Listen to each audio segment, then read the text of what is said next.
Good day, Verizon fans, welcome back. So, got a Verizon card burning a hole in your pocket.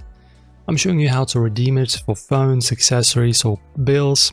Super easy, online or in-store. Let's cash it in. So Verizon gift cards are a physical or e-gift cards that work at Verizon stores, Verizon official website, or for mobile/Fios bills via My Verizon. Buy a $1,000 iPhone, grab AirPods or pay your bill, no expiration, and any unused balance stays.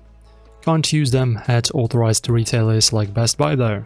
Right, so for online, go to verizon.com, add items like Galaxy S25 to your cart, and hit checkout. Under payments, select gift card, enter the card number and PIN, and apply. Combine with a credit card if needed.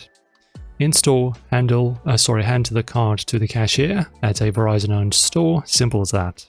And that's pretty much it. Your Verizon gift card is now redeemed. Shop, pay, or save it for later. Love this? Smash that like, subscribe, and of course leave a comment if you enjoyed this video and your thoughts on the process. Thanks for watching, see you next time.